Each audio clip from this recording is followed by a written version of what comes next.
बिस्मिल्लाहिर्रहमानिर्रहीम। अस्सलाम वालेकुम नाज़रीन, आप यूट्यूब चैनल देख रहे हैं। मैं इमरान खान हूँ। 2021 का ये हमारा आखिरी वीलॉग है। हमारा साथ रहा पूरे साल में, और जो अगला वीलॉग आप सुनेंगे वो 2022 में सुनेंगे। हम तकरीबन 21,50,000 से ज़ायद लोगों की एक फ़ैमिली बन चुके हैं, और अब एक नए साल में दाखिल हो रहे हैं 2022 में। उम्मीद करते हैं जब 2023 में हम दाखिल हो रहे होंगे तो हमारा और आपका साथ ऐसे ही रहेगा, और ये फ़ैमिली मज़ीद बड़ी हो चुकी होगी। बहुत सारा फ़ीडबैक आपका मिलता है, तमाम मैसेजेस का मैं जवाब नहीं दे पाता, और इस एक साल में लाखों मैसेजेस, बल्कि इससे भी शायद ज़्यादा एग्जैजरेट हो जाएगा, लेकिन एक एक वीलॉग पे हज़ारों मैसेजेस मौजूद हैं। और फिर हमारे पास लगभग 1000 के करीब वीलॉग्स हैं, लगभग 700-800 वीलॉग्स हमने किए हैं इस एक साल में, और बहुत सारा फ़ीडबैक आप लोगों का मिला है। बहुत शुक्रिया आप लोगों का हमारे साथ जुड़े रहने के लिए। उम्मीद करते हैं कि आप ऐसे ही जुड़े रहेंगे, और मैं कोशिश करूंगा कि आपकी उम्मीदों पर पूरा उतरा जा सके। फ़ीडबैक बहुत सारे लोगों का आता है, लेकिन बाद औक़ात आपको ऐसा फ़ीडबैक मिलता है जो यादगार होता है। अभी चंद दिन पहले जो मेरे लिए सबसे यादगार लम्हा था वो आपके साथ शेयर करता हूँ इस यूट्यूब चैनल को लेकर। 1.5 साल पहले तक तो मुझे पता भी नहीं था कि इसको हम बनाएंगे, लेकिन जो सबसे यादगार लम्हा था, लाहौर में एक मॉल है, शॉपिंग मॉल।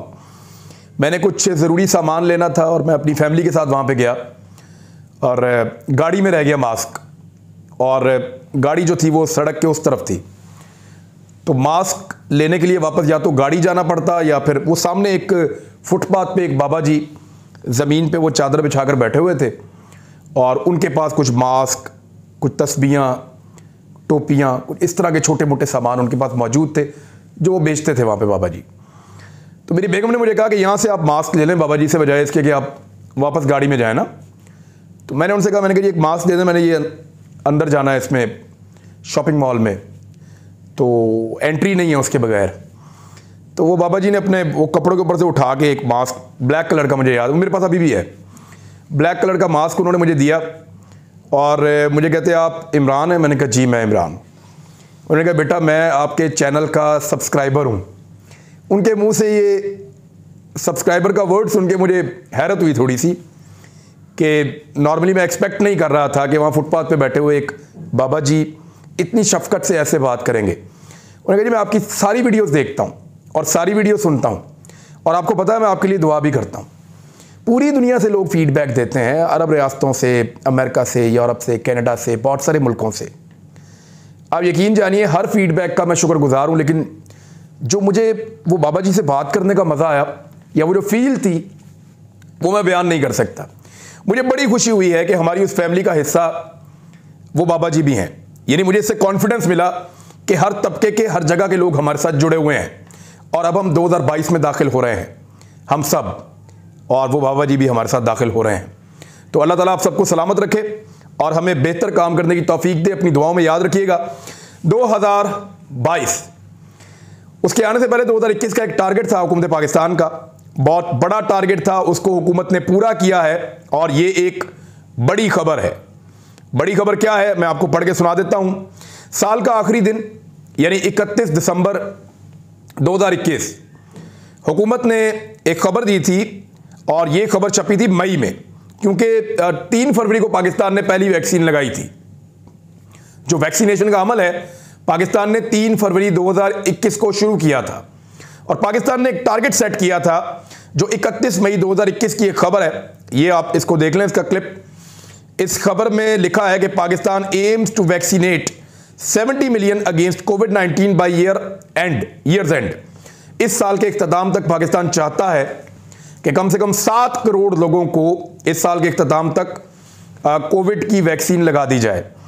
तो वज़ीर-ए-आज़म पाकिस्तान इमरान खान साहब ने इस पे एक ट्वीट किया और सबको मुबारकबाद दी है, और उन्होंने कहा कि पाकिस्तान ने अपना 7 करोड़ वैक्सीन का हदफ पूरा कर लिया है। वज़ीर-ए-आज़म ने अपनी टीम को और NCOC को, जो वफाकी और सूबाई वजारतें जो इसमें काम कर रही थी, जितने लोगों ने मदद की, उन सबको मुबारकबाद दी है। ये वाकई एक बड़ा माइलस्टोन है जो पाकिस्तान की हुकूमत ने अचीव किया है। पाकिस्तान ने 7 करोड़ अफराद की वैक्सीनेशन मुकम्मल करने का हदफ पूरा कर लिया है, और पाकिस्तान ने तकरीबन 11 माह के अरसे में कोरोना वायरस से बचाव के लिए मुल्क की आबादी के बड़े हिस्से यानी 7 करोड़ अफराद की मुकम्मल वैक्सीनेशन की है। शहरी इलाकों में ज़्यादा लोगों ने वैक्सीनेशन करवाई है और जो देही इलाके हैं वहाँ पे ज़रा कम हुई है। और शहरी आबादियों के अगर देखा जाए तो तनासुब ज़्यादा बढ़ जाता है। किस सूबे ने कितनी वैक्सीनेशन करवाई, ये एक अहम डाटा है जो मैं आपके साथ शेयर करूंगा। इससे आपको सूबों की कारकर्दगी का भी आइडिया हो जाएगा। वज़ीर सेहत पंजाब ने तो बड़ा कमाल काम किया है, यास्मीन राशिद साहिबा ने, और उन्होंने इस तरह की फैसिलिटीज़ दी हैं, यानी ड्राइव थ्रू से भी वैक्सीन लगाई उन्होंने।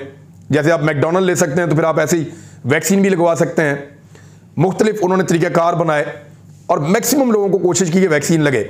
पंजाब ने 51% शहरियों को वैक्सीन लगा दी है, यानी आधे पंजाब के शहरियों को वैक्सीन लग चुकी है। गिलगित बल्तिस्तान दूसरे नंबर पे है, 46% शहरियों को वैक्सीन लगा दी है।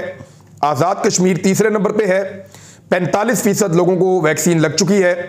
बलूचिस्तान चौथे नंबर पे है, 42% बलूचिस्तान के लोगों को वैक्सीन लग चुकी है। आबादी बहुत कम है बलूचिस्तान की और शहरों में ही ज़्यादा लोग रहते हैं, तो यहाँ बड़ा अच्छा रिजल्ट आया 42% का भी। खैबर पख्तूनख्वा ये ज़रा पीछे रह गया, 41% लोगों ने यहाँ पे वैक्सीन लगाई। और सबसे आखिरी नंबर पे आया है सबसे बदतरीन कारकर्दगी दिखाने वाला सूबा, वंस अगेन कोई और नहीं, सिंध। सिंध ने कमाल कर दिया है और 37% वैक्सीन सिर्फ सिंध की हुकूमत जो है वहाँ लगा सकी है। ये वैक्सीन के तमाम अखराजात वफाकी हुकूमत ने बर्दाश्त की। अब तक तकरीबन 250 अरब रुपए की वैक्सीन खरीदी जा चुकी है। मुल्क में वैक्सीन की 100% खरीदारी वफाकी हुकूमत ने की है और हर सूबे को वैक्सीन उसकी डिमांड के मुताबिक सप्लाई के तौर पर दी गई है। अब सिंध पीछे रह गया है, आप अंदाजा कर लें कि एक दफ़ा फिर सिंध ही पीछे रह गया, क्योंकि वहाँ पीपल्स पार्टी की हुकूमत है और वो कहते हैं मरसूं मरसूं सिंध ना डेसूं और मरसूं मरसूं कम ना करसूं। सिंध में 1000 से ज़ायद स्कूलों को सिर्फ कागज़ों में मौजूदगी का एक नया इंकशाफ भी हो गया है। यानी एक और खबर थोड़े दिन पहले मैंने बताया था कि सिंध के अंदर से जाली असातिज़ा निकले हज़ारों की तादाद में। यानी वो असातिज़ा जो है ही नहीं, जो पढ़ाते ही नहीं, मौजूद ही नहीं है और वो तनख्वाहें ले रहे हैं। ये तो सिंध के अंदर से थोड़े दिन पहले की एक बात थी। अब एक और बात सामने आई है कि सिंध में लगभग 1500 ऐसे स्कूल मिले हैं जो है ही नहीं। यानी उनका बजट है, वो बजट जा रहा था, जिस जगह पे भी जा रहा था, जो भी खर्च रहे थे वो सब हो रहा था। महकमा तालीम के लोग हों, असातिज़ा हों, सियासतदानों की मिली भगत से सब खा पी रहे थे, लेकिन 1500 स्कूल मौजूद ही नहीं थे। सूबे में कागज़ों में मौजूद लगभग 1500 से ज़ायद, ये 1500 के लगभग ये स्कूल जो हैं कराची, बदीन, दादू, घोटकी, जैकबाबाद, कंबर, मीरपुर खास, जामशुरू और सांगड़ के सरकारी कागज़ों में मौजूद थे। गैर हकीकी शुदा इन स्कूलों में से कराची में 62 और हैदराबाद में 2 स्कूल शामिल थे। अब आप अंदाज़ा करें कि कैसी लूटमार सिंध के अंदर होती है। बहरहाल ये रिपोर्ट आने के बाद अब इन स्कूलों को जो है वो रिकॉर्ड से निकाला जा रहा है। लाड़काना डिवीजन में एक और खबर सुन लें आप। पीपल्स पार्टी का गढ़ कहाँ पे है? सिंध में। सिंध में पीपल्स पार्टी का गढ़ कहाँ पे है? लाड़काना में। और लाड़काना के अंदर करप्शन, यानी अगर बड़े बड़े सियासतदान करप्शन करते हैं तो फिर जो छोटी छोटी कौंसल्स हैं या बल्दियाती इदारों में काम करने वाले जो लोग हैं, जो बल्दियाती नुमाइंदे हैं, वो लूटमार क्यों ना करें।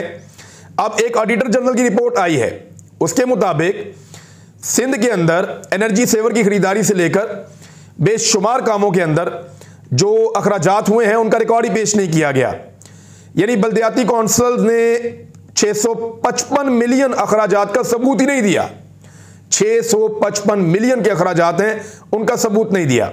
रत्तो टेरो, शदाद कोट और ठल की बल्दियाती कौंसिल ने भी अखराजात का सबूत नहीं दिया, जबकि कंबर, बादा, खानपुर और कंद कोट के बल्दियाती कौंसिल ने भी 89 मिलियन की मशकूक अदायगियां की हैं। रिपोर्ट के मुताबिक लाड़काना बल्दियाती कौंसिल ने 67 मिलियन के वाजबात वसूली नहीं किए। अब ये बहुत सारा रिकॉर्ड है, यानी सिंध के अंदर निचले पैमाने तक करप्शन जो है वो सरायत कर चुकी है। तो ऐसी सूरत हाल के अंदर फिर लोगों को क्या मिलेगा? ऐसी सूरत हाल के अंदर तरक्की क्या करेगा सिंध? नहीं करेगा।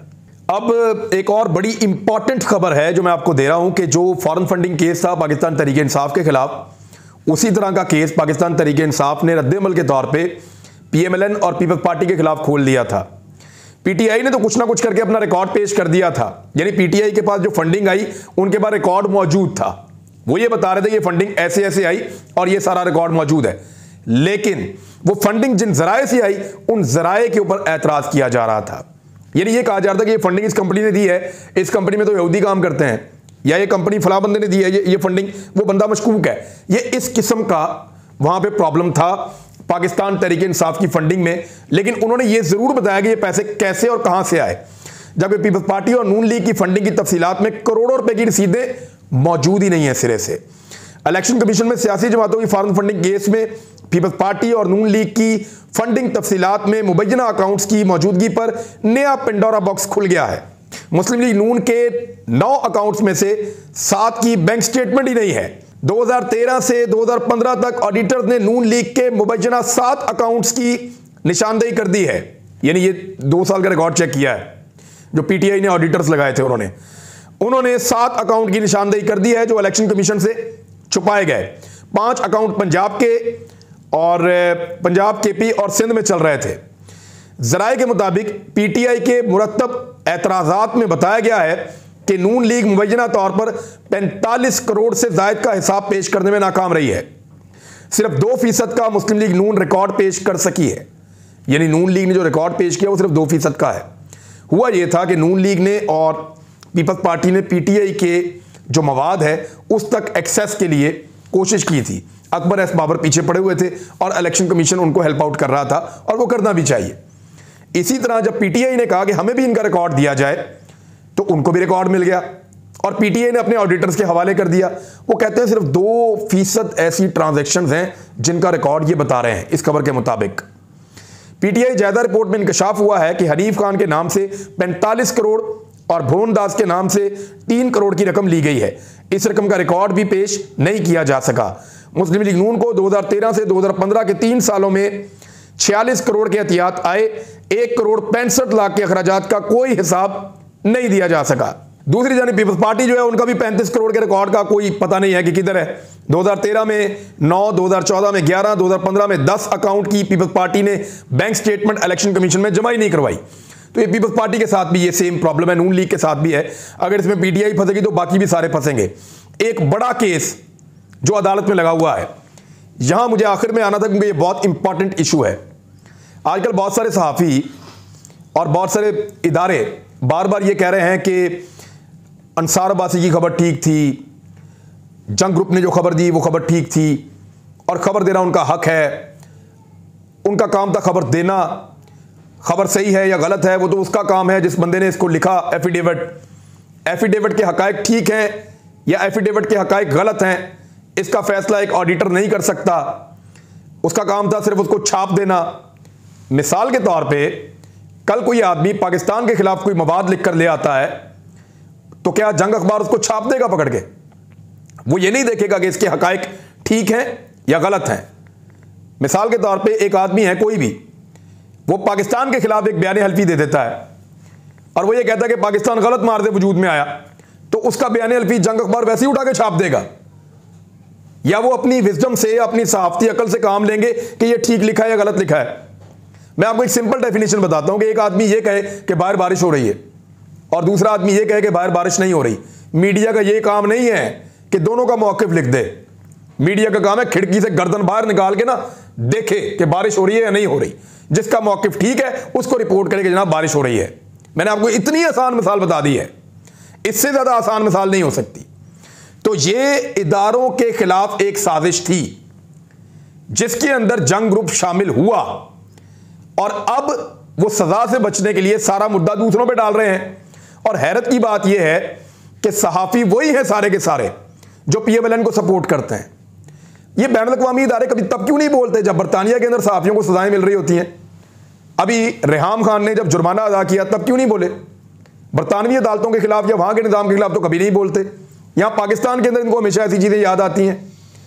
वजह यह है कि वहां पे इनके स्टेक्स कुछ और हैं, पाकिस्तान में इनके स्टेक्स कुछ और हैं। ये नहीं चाहते कि पाकिस्तान में किसी भी इदारे की इज्जत हो। अगर वो इदारा या उस इदारे से रिलेटेड लोगों से किसी किस्म का कोई भी खतरा माफिया को है तो फिर उस इदारे पे टारगेट करो, उसके ऊपर अटैक कर दो। जो बरतानिया का आर्टिकल 10 है उसके अंदर तो बड़ा वाज़ेह है कि अगर कोई हलफनामा मौजूद है आप उसको नहीं छाप सकते। वो तो किसी को भी किसी के साथ भी ज्यादती करने के लिए छप सकता है।